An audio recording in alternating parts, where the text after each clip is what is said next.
What is going on, everyone? Welcome back to the Boardroom podcast, where we help you stay calm, change lives, and have business on your terms. Now, I have Lauren here with me.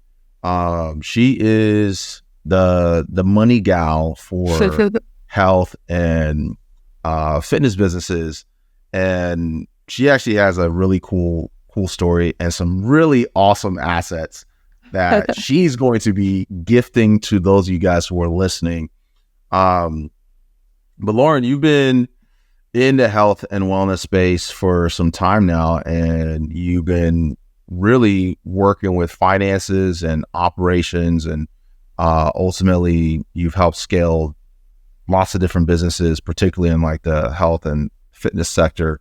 Now, can you kind of walk us through how you got started and how you even landed on fitness and health and wellness? Because I'm going to be honest, most fitness professionals and fitness business owners, finances and numbers and analytics, it's like they're all mainly allergic to that area of the business. Totally. It is very important, but I'm telling you, I do not know a single health and wellness professional who's like, yeah, I'm excited to be crunching numbers and looking at spreadsheets and building out forecasts and figuring out how to optimize our cash flow. But that's something that you thoroughly enjoy. So how did you get started, and walk us through a little of your background? Yeah. Thank you so much for having me on. And the reason that you just said like they're allergic to finances is essentially why I was like, oh, this would be a really great niche for me to explore entrepreneurship with. But before we get into that, rewinding the story a bit, I grew up an athlete. And so being a consumer in the health and wellness industry as an adult was a supernatural progression from my soccer and volleyball club travel days growing up. So it kind of was this beautiful merge in college. I got my degree in econ and management and accounting. I worked for a Big Four accounting firm doing consulting.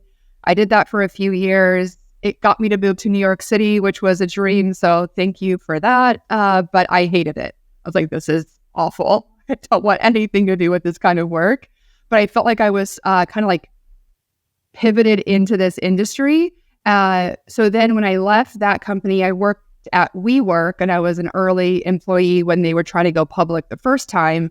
And so I grew, or what was with the company when they grew a ton. So I learned a lot of what not to do in growing and scaling a company. And then so when I was kind of mulling over, what do I want to do with my life? I'm like 27 years old. I'm like not a huge fan of like the career that I chose in terms of like the day-to-day work. I like love the people that I've been working with, and I've learned so much, but like, how can I be excited again about what I'm doing?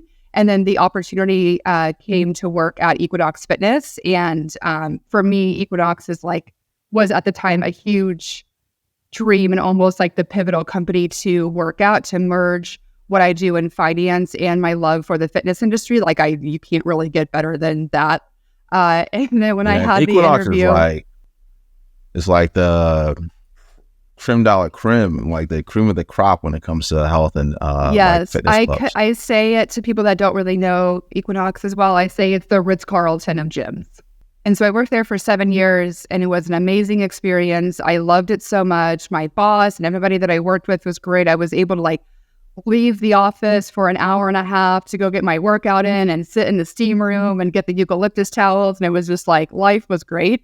Then the That's pandemic awesome. happened, and, everything shut down. All the fun projects that I was working on shut down, which was really sad, but really great for me at the time because it opened up this opportunity again to be like, okay, Lauren, well, like, what do you want to do with your life? And I was living in New York City during the pandemic.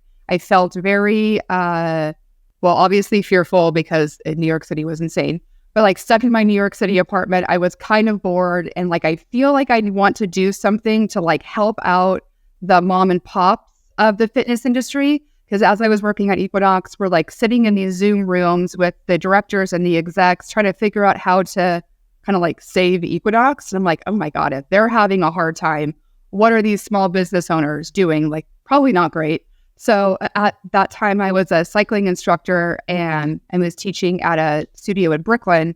So I reached out to that studio owner and was just like, hi, how are you? Do you need help? What's going on with your business? And she was like, oh my God, I have no idea what's happening. So I helped her like redo her cash flow plans to make sure she didn't go bankrupt. I helped her re-strategize different operating scenarios for when she could open up again. She opened up the first outdoor cycling studio in Brooklyn. So I helped her as like a thought leader to come up with like the business plan for that. And that was really fun. And I really enjoyed it. And she was like, this is amazing. She went to Wharton and got an MBA in marketing. So I was like, well, if she needs help in this, then everybody needs help in this. And so from there, the idea really sparked. And I'm really good at networking. I love meeting people and learning people's stories. So I just used that skill set. She connected me to some studio owners, and I just kind of went on a networking rampage to meet different people in the industry. And I've met some strategic partners along the way who were extremely vital to our success in the beginning, like sharing a lot of clients, because at that time, there was like, no, I would say nobody, but not a ton of people in the fitness industry who really knows the industry, who also knows finance and how to be a more like a thought leader and a strategic thinker for these business owners. So that's how we started. So in the early days, it was really about cash flow management during the pandemic. Like, let's just make sure my clients don't go bankrupt and they can survive. And then slowly, as we got out of the pandemic, their business was recovering. I was figuring out, okay, well, what does this offer really look like post-pandemic?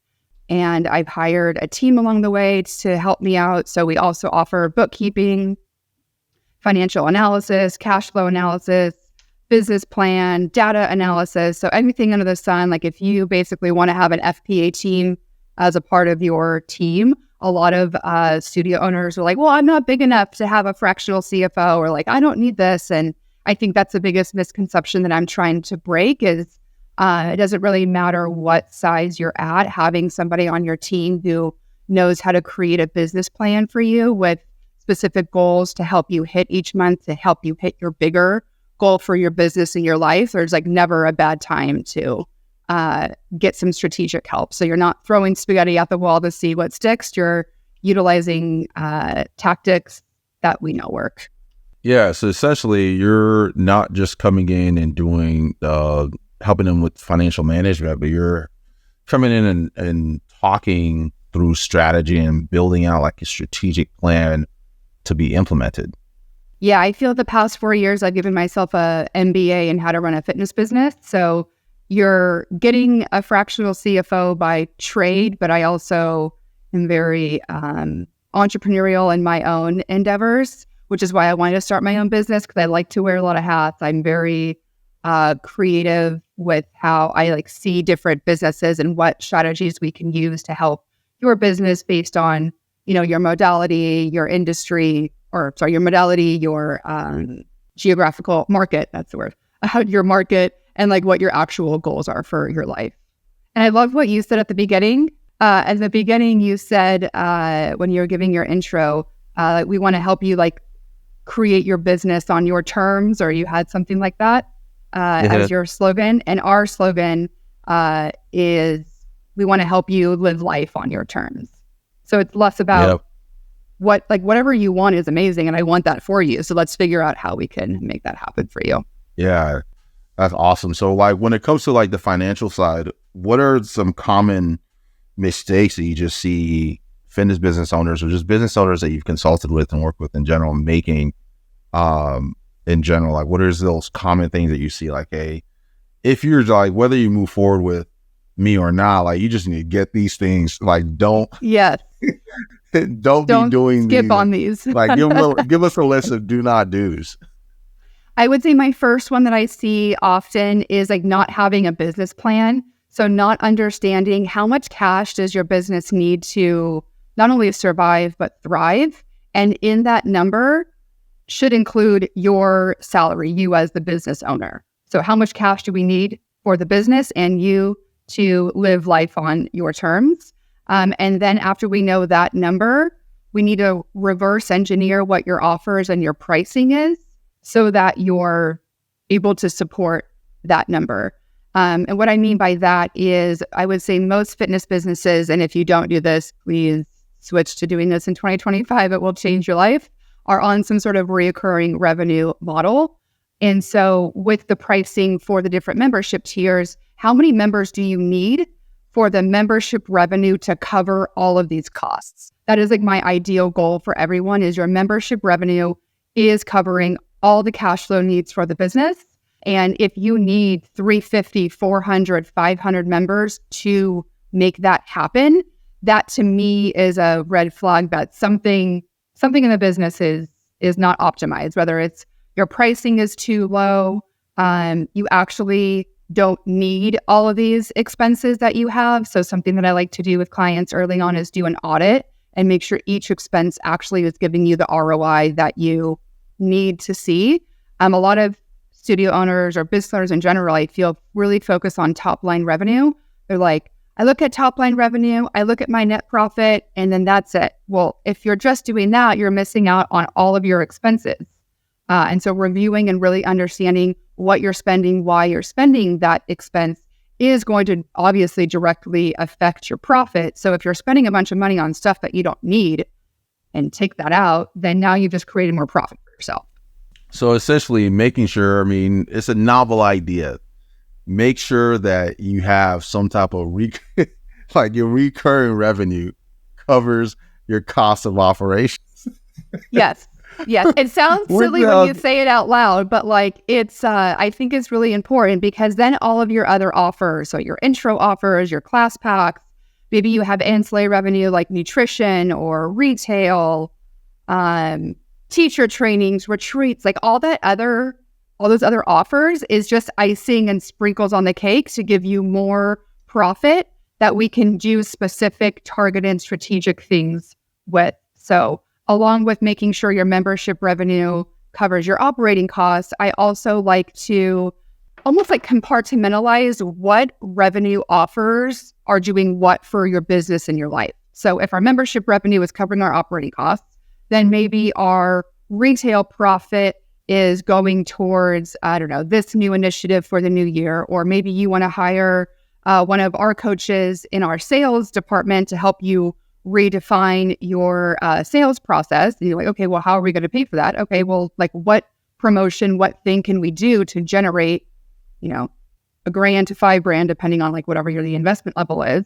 And then thinking like that, I feel, is a true entrepreneurial way of thinking. Is like when you need money, it's like, okay, well, what can I do in the next 30, 60 days to create X amount of revenue for myself? And like really owning that power that you have because you're an entrepreneur and you're not on a fixed income is, I feel, where the magic happens and where you really feel abundant and financially free when you can like, okay, cool, I need 10 grand. Well, let's go get 10 grand. Yeah, it's like, which levers do you need to pull that are going to create the output and the outcomes that you need? And that's a beautiful thing about like business in general and entrepreneurship is you're being paid in proportion to the value that you're creating, right? So you never have like, nothing's too expensive as an entrepreneur. It's just like, okay, how much value do I need to create to ultimately get the outcome that I want? Right. So being able to figure out what are those different levers that I can pull that are going to create that outcome. Like what are the values that I can create for our members, for our clients, for our customers, or whatever it is. And if you're able to do that, then you're always going to have a path to getting the capital that you need to reinvest into the growth of the business. I think it's really cool.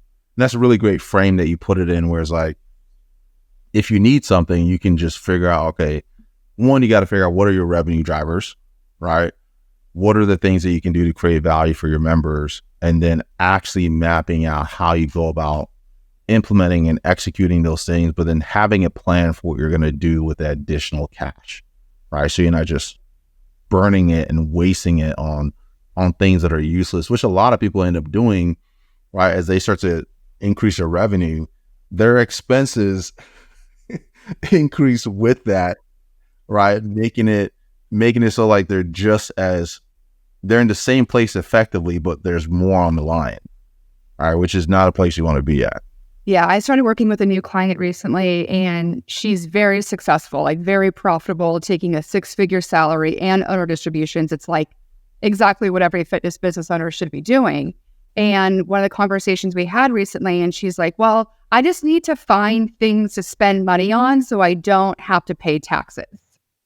And I was like, I see where your mind is going with that, but I don't love that general statement, because exactly what you said, if you're just buying random shit, excuse my language, you're wasting money. So like really simple example, say you spend $10,000 in a year on stuff because you want to reduce your taxable income.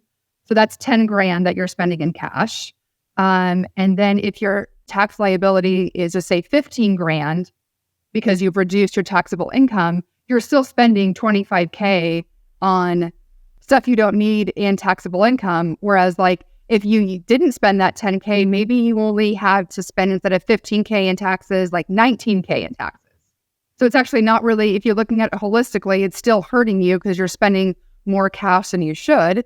And then if we want to get your taxable income down to a certain place, well, let's use that 10K on like really strategic things that's going to help your business or you as a business owner in your personal life. Like where can we invest that money to also give you a taxable, a taxable deduction? Maybe that's some sort of like SEP IRA. Maybe we're working towards a rental property, which is something that I hear almost with all of my owners wanting to do, like buy a rental property. Okay, so let's use that 10K and put it in a long-term investment strategy so that you're now working towards that goal. Because when you buy that investment property, the depreciation alone in year one is just going to like blow your taxable income out of the water and not have to really pay anything. That makes sense. So for you, as you're essentially kind of, so what's your process for when you bring on a new client? What's like the first thing that you're looking to do just to kind of get a lay of the land? Now we bring everybody through my Finance and Flow group coaching program as the step one introductory to the business. It gives you my financial roadmap. So everything that I've created with the success of my one-on-one clients, I packaged it into a group program. And so we go over money mindset, limiting beliefs. We go through my step-by-step process for the audit of your expenses to make sure that you are getting the ROI that you need and not spending money that you don't need. We look at your personal expenses. I have a whole owner's pay roadmap workbook. So really we can understand how much money does it take to live the ideal life that you want to live. And then we reverse engineer your offers and your pricing, like we talked about earlier, to make sure that you're setting your business up for success to meet all of these cash flow needs. We help you put together a business plan. And then depending on what level program you want, there's an optional upgrade. So you have one-on-one time with my finance team and myself to help you fill out the worksheets, and then a final strategy call with me at the end to go over the business plan and help you figure out what is that strategy to execute on. And then from there, depending where you're at and what support you need, we have sales and operations coaches that will help you take the business strategy that we put together and actually bring it to life and make sure the goals that we set in your business plan, you're able to hit through your sales process, your marketing, your operations, your employee experience, your member experience. So all the touch points that you need to hit the goals that we have in your business plan will help you then implement that. And then depending if you have a bookkeeper or not, even if you do, a lot of people switch over to us. We have our own way of setting up P&L. We call it like my fitness industry P&L. So that when you're looking at your P&L, it's a snapshot into all the answers that you need in your business. We follow it up with a monthly P&L analysis because I hear a lot that most business owners don't actually know how to read their P&L. Again, they'll look at their top line revenue, they'll look at their bottom line, and they're like, all right, cool, I made 5K. But like, is that cool? I don't know. Should you have made 10K? Should you have made 3K? So it's hard to know unless you have a baseline to compare your numbers to. And that's the level of detail that we provide. So you really, like, it's really important for me and my clients for them to understand the story of their business through their numbers so that we can make operational decisions rooted in your profit plan, not just what the studio down the street is doing. Yeah, that makes sense. And I love that. One of the things that that just reminded me, I need to get this client connected with you because one of the clients that I started taking on for doing consulting, I looked at their P&L and I was like, whoever your accountant is needs to be fired because this is the laziest shit I've ever seen. Yes. Like, Life. honestly, the reason why we took over bookkeeping, because I left my corporate job at Equinox, I was like, I don't want to do accounting ever again. Like, F that. But then I got all these P&Ls and I'm like, well, I can't do my job because this P&L is awful. It's so bad. I was so like, bad. That's going to be a good introduction for you because I was like, whoever's doing your books needs to be fired because what are you supposed to do with this information? Do you even know what you're looking at? They don't. Yeah. like, what kind of business decisions are you supposed to make with this half-ass P&L? Like, what is this? Oh my gosh, you're speaking to me. Yes. So essentially, I mean, like anything, I mean, people could conceptually understand this when you're trying to get in shape. You need to have some type of plan, right? If you're going to the gym, if you're trying to eat well, whatever it is, you need some type of plan that you're following that lets you know, are you on the right track or you're off track? And people, it's funny when I'm talking to a business owner, when they're running ads, right? If they're decent at running ads, marketing has all these KPIs to try to hit your cost per leads, your cost per booking, your cost per sales, your cost per acquisition, all these different things, right? And they even have success metrics for their clients and they have their clients tracking all these things and they want to see their client data and be able to give their clients feedback on what to adjust with their programming. But then when it comes to their finances, it's like it enters a black hole and it doesn't see the light of day and nobody's even paying attention to it. But having good reporting is just as important as, is an essential part to running a good business, right? You need to have good reporting that gives you data. Really a stickler on like, what is your exit strategy or what is your growth strategy? And most business owners either want like one studio and they just want to live off this money and feel supported by their business. But a lot of studios that I work with, I tend to attract business owners that want that growth, want the portfolio expansion. So if you want that, at some point, the SBA loan strategy is, we're going to outgrow that. So we're going to need to get outside investors. We're going to need to fundraise or however we want to get the money. There's like I won't go on that tangent yet. And you're helping them with all of that. We have to have a P&L that makes sense so potential investors can understand what's going on in your business. Or if you want to sell it someday, you need a P&L so the potential buyers can also understand what's going on in your business. So I just like to start that earlier rather than later. And that makes sense. So what are some of the tools that you typically recommend people get started with just to start getting some type of tracking in place when it comes to that? And then I also know I don't want to make sure we have enough time to go over this kick-ass calculator that you put together as well. So basic tools that you recommend somebody should have, just general best practice, just like, hey, if you're not using some type of tool to track your expenses, start here just so you can at least start getting a read on what's going on. And then I want to dive into the calculator that you built out.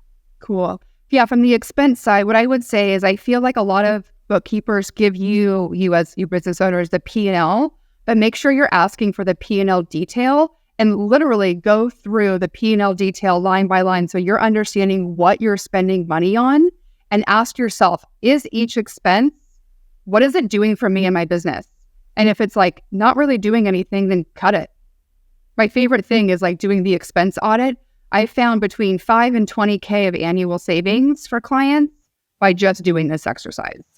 A lot of times it's like subscriptions that they're not using anymore, or multiple subscriptions that do similar things. We're not even really maximizing the efficiency or the effectiveness of this subscription anyways. Or we're spending, the biggest area I see is we're spending so much money on studio supplies. Like insane, Amazon, Costco, all those purchases. Then we have a closet chock full of random stuff and we just keep buying more. So studio supplies are a big area to hone in on and really understand like what are we buying and why are we buying all this stuff. And then, marketing, I'm sure you have a lot to say about the marketing area, but a lot of times when I see studios or business owners spending a ton on marketing, it's like, are you actually getting the ROI that you need on that marketing? And if you're not, well, then we need to reassess that marketing. Don't just keep doing it, which is, it sounds very basic, but it's like one of the main things that I see where business owners are spending 15, 20, 25% of the revenue on marketing, which I don't know how you feel, but I feel that's insane. Like, I feel like you should be spending 5 to 10, maybe 15% if you're in growth mode of your revenue on marketing, and anything above that, I guess, which is a good segue into the calculator, I think is a little bit excessive unless it's a very strategic, mindful decision to obtain a certain level of growth. And then it also depends on like the return, right? So marketing for me, I mean, it's, if we're getting a 5-to-1, a really minimum for a good marketing campaign, there's a 3-to-1 return on your investment. So for every dollar you put in, again, $3 back. That's like minimum for me on that side. And and the goal is to optimize it to where we're getting a 4 to 5-to-1 return. So for every $1 we put in, we're getting $4 to $5 back. If we're getting $5 back for every $1 that we put in, we have a real life money printer, and I am cranking up spend, assuming that we're able to maintain that, right? So those are my targets as far as that goes. And then you also have to have a way for the LTV. So I'm just talking like within 30 days, like 5-to-1 return on cash being collected, right? And then the goal is like the LTV for the new customers that you're acquiring from marketing, like the LTV, you want it to be like a 20-to-1, right? So those customers become more valuable to your organization the longer you're around, right? And if you hit that golden ratio, then marketing doesn't really have a budget, right? Because for every dollar that you spend, within the first 30 days, you're getting $3 to $5 back. And then over a 12-month period, you're getting $21 back for that $1, right? If you hit those ratios, then it's like, okay, great. Your marketing's crushing it. But if you're not getting that and you don't even have a plan to get that, yeah, absolutely not. It can very quickly become the most expensive line item. And it's typically just due to a poor monetization plan and just not very good workflows on the back end. So let's dive into this sexy calculator that you put together.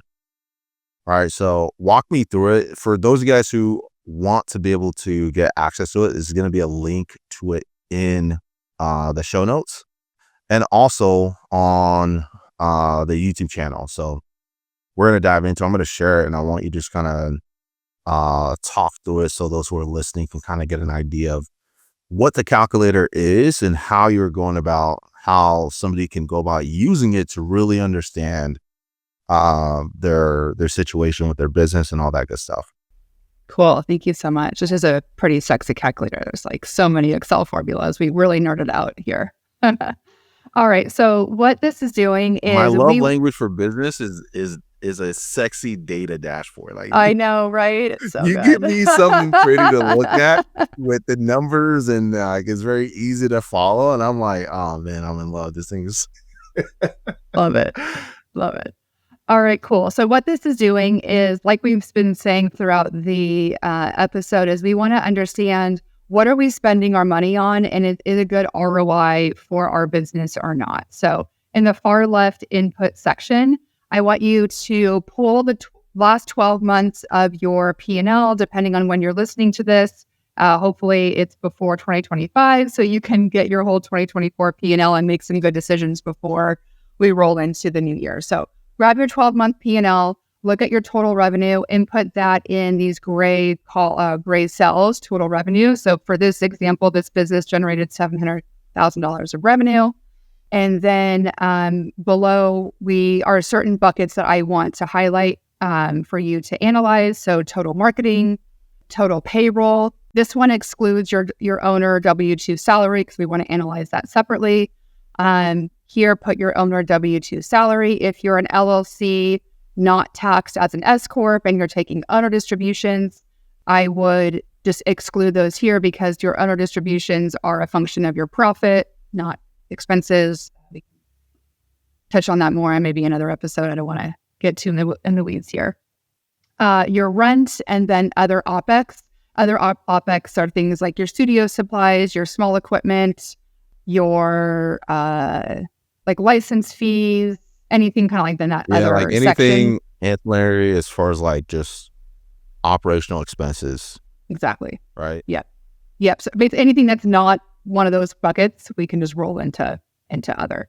Okay. So this is your input section. So, and then we move on to the understand, which is this yellow in the middle. And so what this is doing is it's taking each category as a percentage of your total revenue. So if we just start at the top, total expense percentage. So you're spending, or this example is spending 82% of its revenue on all expenses, which means it's only leaving a profit margin of 18%. So not terrible, but I think there a big room for improvement. So, and then under this these one will put it goals, in the danger zone. Is that right? So essentially, if you're looking at this and it's over 80%, they're in that danger zone that you mapped out here. Yep, exactly. So here are like the goal ranges that we want. So celebrate means like you're doing great, you're killing it. Warning means you're not doing terrible, but there's room for improvement. Danger means there's probably something that really needs to be optimized in your business. In this example, they're at 18%, which is kind of like on the tier of warning and danger. I have a lot of businesses that start with us that are either negative profit margin or very low, between like 0 and 5%. So in this example, at least we're positive, but a really strong, successful business, in my opinion, has a profit margin of at least 30%. And then it's just working your way up to get above 35. That makes sense. And then the action side. So once they kind of fill this out and they're understanding the numbers, and then walk us through like the action here. Cool. So this is helping you understand, based on where you fall and your percentages, what numeric changes do you need to get in your business in order to move you kind of like up the goal tiers from danger so to like warning go from like to celebrate. danger to warning to next step. Exactly. All right. So it's like the traffic light system where red is like you need to stop what you're doing and you need to figure this shit out. Right. In layman's terms, yes. Yellow, like proceed with caution. Right. Yeah. Don't you dare start popping champagnes and celebrating. Like proceed with caution. You're on. Yes, you're on that, ice.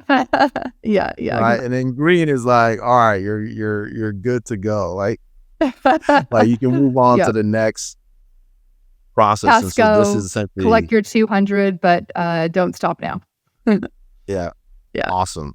So if you're listening, definitely you should be watching. You should tune in on YouTube so you can see this this awesome calculator. But if they want access to it, where does somebody need to go to get access to the calculator? Because you clearly put a ton of work into it, right? And it's very easy to understand. I think the maps that you put in there are awesome, like just the traffic light system that somebody can use. How can they get access to this thing if they want to be able to utilize it? Yeah. So the link will be in the show notes, but it's activecoreconsulting.com/podcast. And drop your email in that page and it will get emailed over to you. Awesome. All right. Well, Lauren, I like to close out with a couple things. One is going to be, because we're a little over time, but I think it's worth it going over that calculator. You want to thanks for doing that. Do put together a sexy spreadsheet with some nice colors on it, and you have all the time that you need from me. But what's a valuable lesson that you've learned this past year, and what's a quote that you've kind of that's really struck a chord with you recently that you'd like to share? Valuable lesson. So this was my first full year of being an entrepreneur full time. And I would say the most valuable lesson that I learned is, I know it's such a short one, trust the process.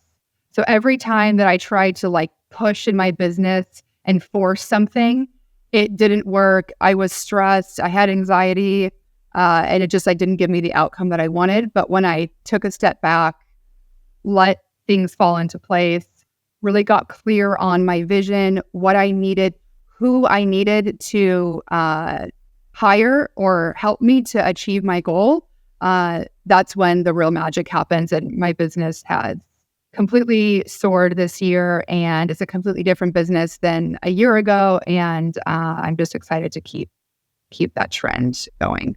That's awesome. That's awesome. And then quote. So with that learning that I just shared, I think to piggyback on that, when you're wanting to do something in your business, you need to ask yourself who, not how.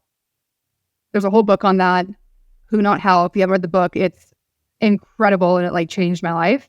So for like this calculator, for example, I knew what I wanted, but I didn't have the Excel skills to make it the way that I wanted it to.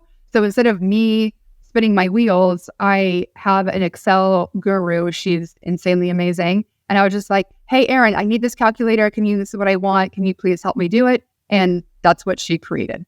So that's awesome. You don't have to do everything yourself. Just figure out who is the best person for the job. And most times it's not you, especially if you're the CEO, business owner of your business. That's awesome. So for those of you guys who are listening, the link to that calculator is going to be in the show notes. It's going to be in the description. We'll also include it in our socials, like if you want to be able to get access to it. I just think a lot of time has been put into it, and it's a great tool for you to just kind of get a read on where things are at with your business and have an idea of some of the things that you need to do. And then gives you an introduction into Lauren's superpower. And if you want her to work with you to figure out how to fix this stuff with your studio when it comes to financial planning, cash flow management, and even growth planning, and figure out how do you reinvest the profits and which initiatives to be able to do that and actually put together a really great plan, connect with her. We'll include her socials in the show notes as well. I think is worth definitely giving her your info and getting access to that bad boy. And then going from there. So if you found this helpful, go ahead and like and comment. And till next time, stay calm, change lives, and have business on your terms, and have life on your terms. When you get your shit together as an entrepreneur, then that unlocks your ability to be able to fund what you want to be able to do and do what you want to be able to do with your life. All right. Deuces.